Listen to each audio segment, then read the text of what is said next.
The further we move on from all those yesterdays, happiness gets nearer. The light that we see closing in so fast ahead, it's hope, it's getting clearer. The more I think of all the tough times we survived, the more it makes me smile. If nothing's broken us, yeah, nothing ever will. 'Cause dreams are hard to kill. And I know somewhere's a place where we can build our memories. Somewhere, just hold on tight, it'll be. The local kids must have been out teepeeing for homecoming. Hey sightseers, Sightseeing Sally here, and Marty and Mocha are with me today. And we're checking out a historic logging town known as Wabino. Established in 1897, the name of the town, Wabino, actually comes from the Native Americans. See, back in June of 1880, a tornado swept through from Anago up to Lake Superior. That tornado took out a large swath of trees. In some places it was a half-mile to a mile wide. The Native Americans called that strip Wabino, which means in their language, the coming of the winds or the opening. Depending on which source you use, I've also read that Wabino means coming of light or the rising of the sun. In any case, the townsfolk then decided to adopt the name, and the rest, as they say, is history. Now, as I mentioned, the town got its start thanks to the logging industry. And as you'll soon see, as we're walking around town, the residents have done a great job of preserving its early history. But before we get into that, I want to show you this.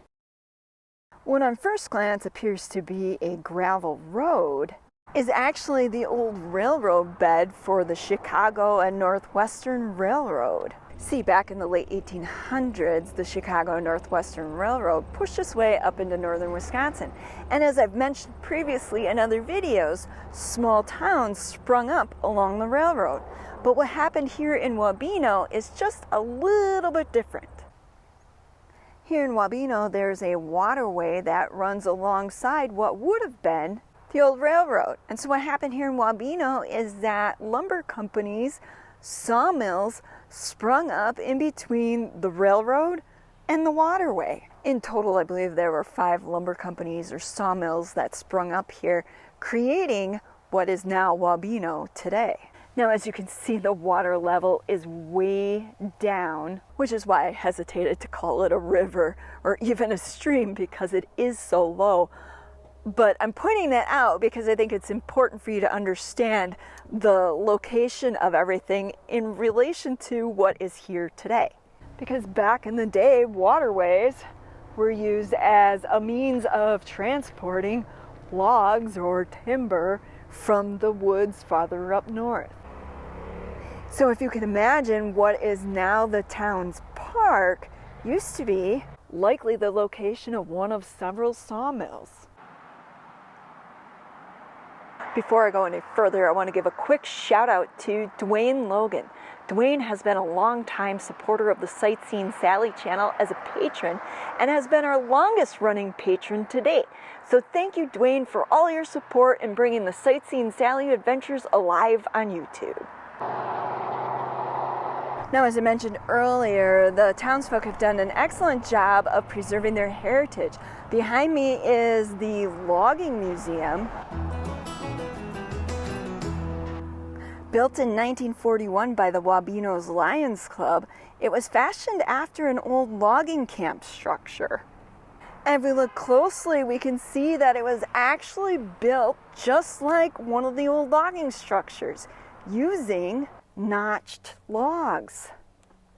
Now, it's my understanding that inside here, they have the complete outfit, everything you would need to do hardwood logging, except for one critical item. The missing critical item?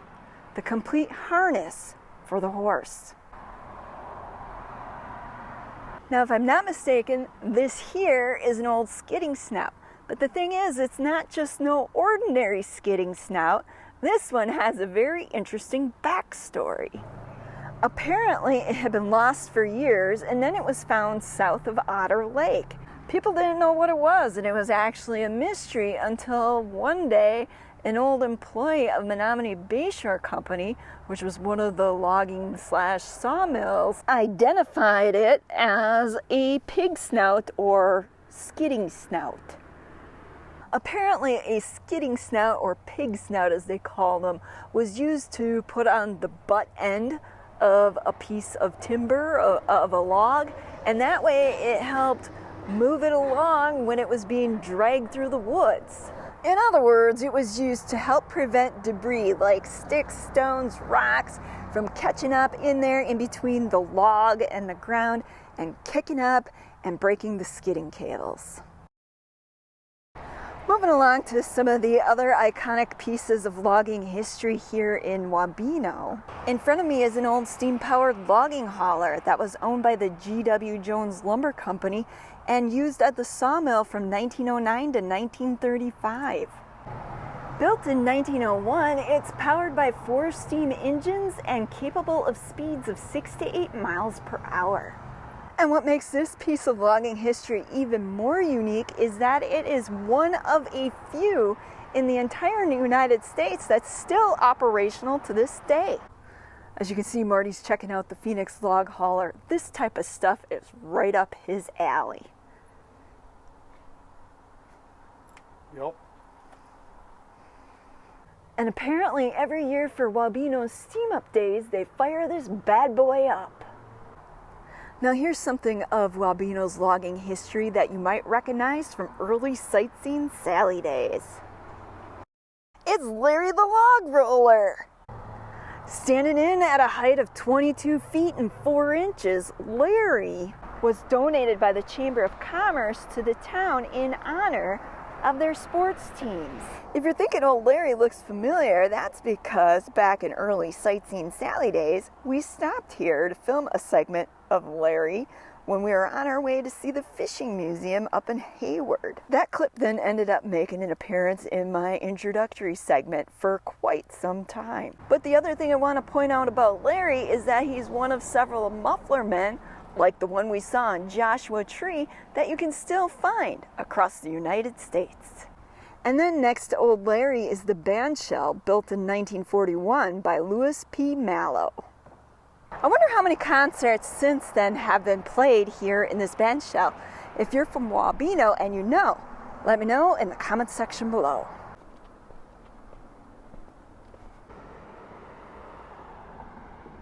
North of the bandshell on North Branch, or Highway 32 as the rest of us call it, are these iconic Wabino structures.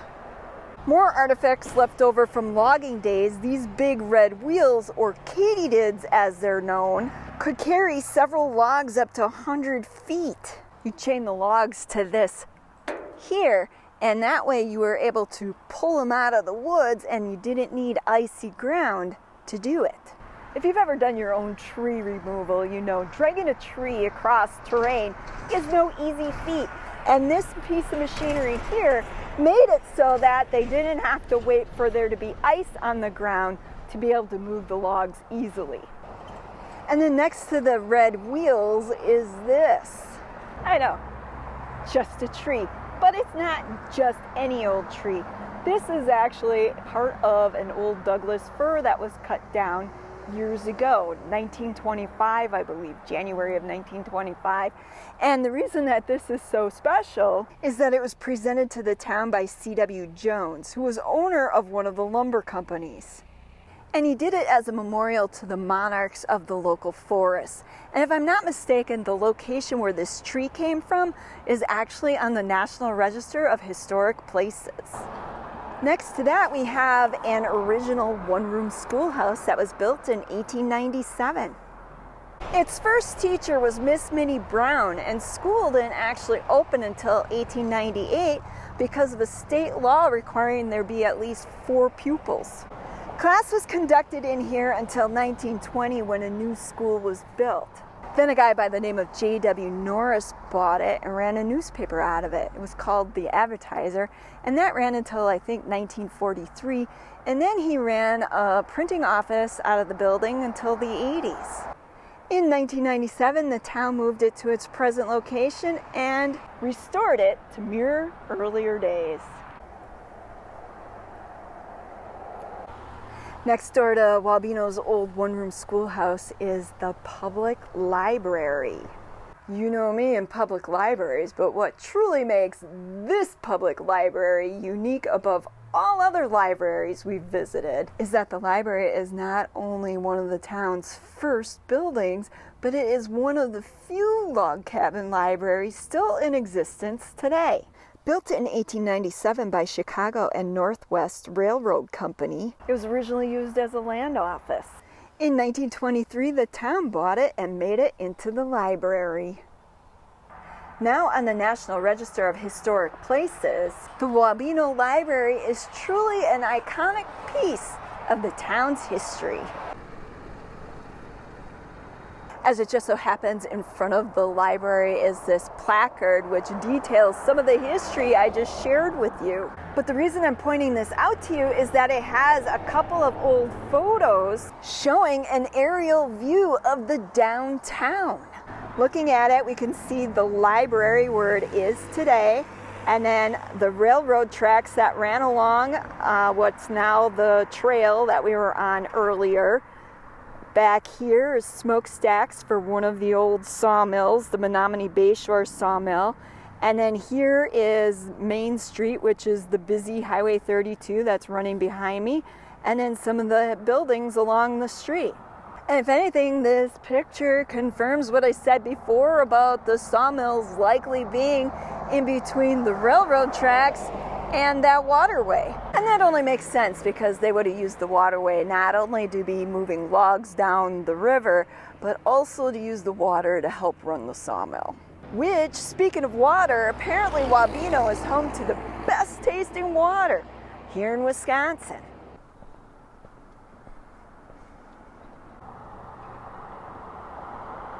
I'm now standing at what is the very edge of town on the north end, and I wanted to show you this so you can kind of get an idea of how Wabino actually sits in a little valley. From this angle, you can kind of see how the road slopes up. It's actually more noticeable when you're driving in a car, because when you drive into town, you kind of come down the slope, and then as you're driving out, you come back up.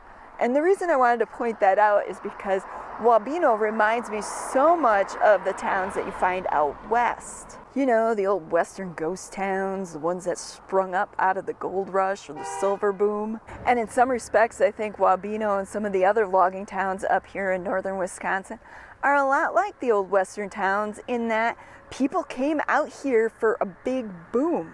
It's just this boom wasn't gold, it was trees. Not to mention some of these buildings along the main street have a old western kind of vibe to it. I don't know, just a thought.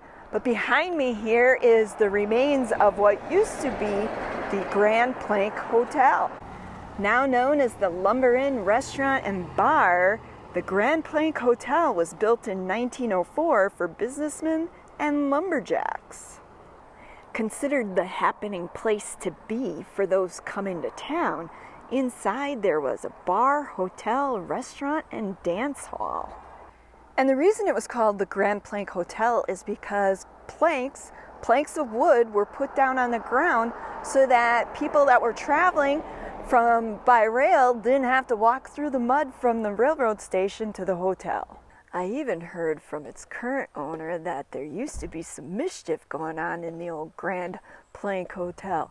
Apparently there used to be a back staircase that was built supposedly so that the lumberjacks could go up and not disturb everybody else.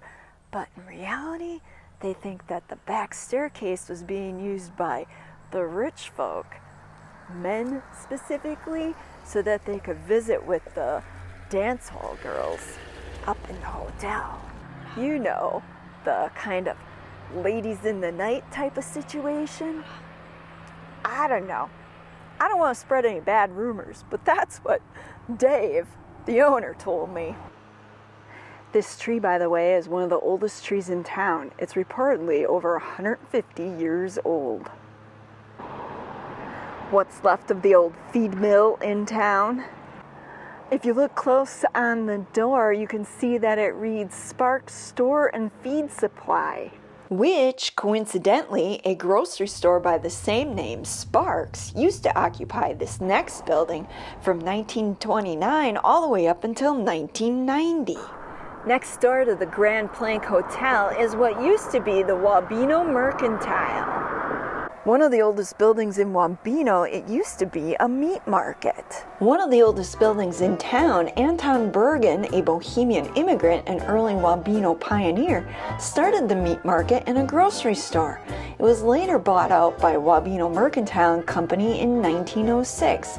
Then, sometime after that, the Michel family bought it, and other businesses were in here, such as the post office, the Schlafke Bakery, and the Sparks grocery store, as previously mentioned. And speaking of the post office, now here's a fun fact about the post office. You know how when post offices are usually built and then they stay in one location for like forever in a town? Not here in Wabino. This post office has actually moved locations 6 or 7 times in its history.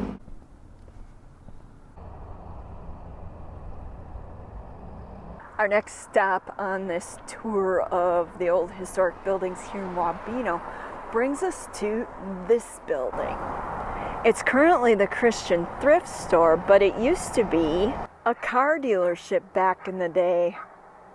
Yes, this is the home of the old C.E. Wright's Ford dealership. Later, it became a Dodge dealership and a garage. Although, on second thought, I could have that pronounced wrong. It's spelled R-E-I-T-Z. It could be Reitz, for all I know. If you happen to know, let me know in the comments section below. Now, across the street from the Christian thrift store is the one remaining building that survived the 1914 fire. While I wasn't able to find too many details on what happened, what I do know is that a fire broke out in one of the other buildings of this block. Because everything back then, for the most part, was built with wood, with sticks, as they call it, pretty much everything was destroyed except for this building. And the reason? Because it was sided in brick. Coincidentally, you'll notice that when they rebuilt the businesses, they rebuilt in brick. By the way, this used to be Bame's drugstore, and Dr. Tenley used to have his offices in back at one time. Behind me is the location of the old Richelieu Hotel. It was a popular spot back in its day, and it held a diner and a soda shop inside. Most recently, it was Flowers Galore, a florist and espresso bar. Now it appears the building's for sale. If you haven't figured out by now, there's a lot of history in this logging town. Even the mural that you see painted on the side of the white building, as it's known, is from back in the day. Barely noticeable from the street, there's a mural painted on the other side of the building that says Gold Medal Flower. Why not now? Here's a little more recent history for you. I think it says La Rock 9-63. Only in Wisconsin, folks. Only in Wisconsin. Are you going to find an empty beer bottle sitting next to the local bank? And then my personal favorites, the old beer signs. Bottoms up. And one for the road. Said by nobody, ever. Weigh in the comment section below. Which beer do you think was more popular back in the day? Pabst or Old Style? I vote Pabst. But moving right along, you know what this place is, right? Not only do you come here to get your hair cut, you also come to get your computer repaired and get the lowdown on the town. Yeah, it's barbershop and computer repair. I'll get to it. One of these days I'll get to it. Just like in Mayberry, except maybe a little bit more colorful. town's laundromat. I believe at one time this building held Beck's drugstore. And just when you think you're about done with this little logging town, there's the history waiting to be discovered on the south end. By the way, if you didn't know, Wabino here in Wisconsin is the only Wabino you'll find in the entire world. The old Noer Hospital, built in the early 1900s by Dr. Peter Noer. Later it became a clinic after the Ovitz Hospital in Leona took over. Dr. Noer retired from here, and Dr. Tenley moved his medical practice from Bame's drugstore to here, where he practiced until his retirement in the early 60s.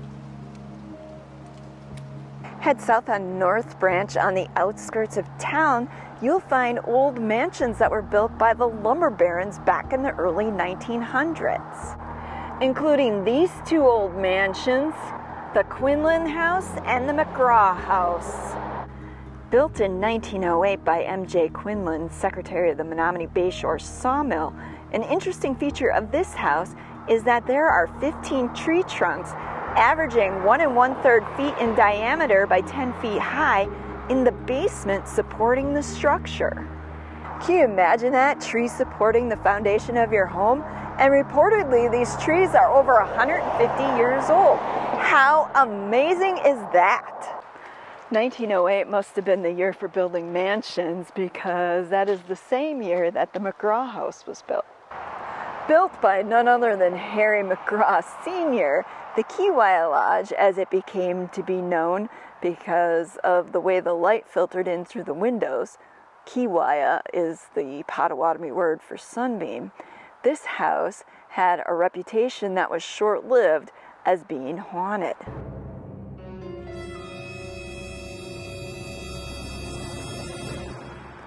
Apparently there were reports of ghost-like antics when this house was sold by the Mcgraws to a local family. A paranormal investigation didn't turn up any ghosts, fortunately or unfortunately, depending on your point of view.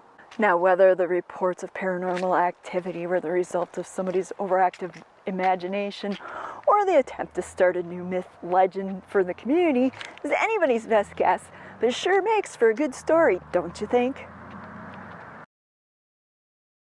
Besides the logging baron mansions that sit on the outskirts of Wabino, there's one other historic building that sits waiting to greet you as you enter into town. And that's St. Ambrose Catholic Church. Besides the fact that this church has been around since the early 1900s, there's a rather interesting story about when it was first built. From what I understand, they decided that right after it was built, it was just too small. Rather than just tear the building down, they decided to cut it down the middle. The front of the church was moved towards the road, and the back of it was pushed back so that in between an additional 30 feet could be added on to the church. The total cost of this remodel job? $2,800. For anyone who had any doubts that Wabino was a logging town, I give you this. Besides all the history in this little logging town, there's one other reason why you should head to Wabino if you ever get the chance. And that's the people. As I've been filming this, I've met several of the townsfolk, and all I can say are good things. They've been welcoming, very friendly, and in this day and age, that sometimes can be hard to find. Until next time, this is Sightseeing Sally.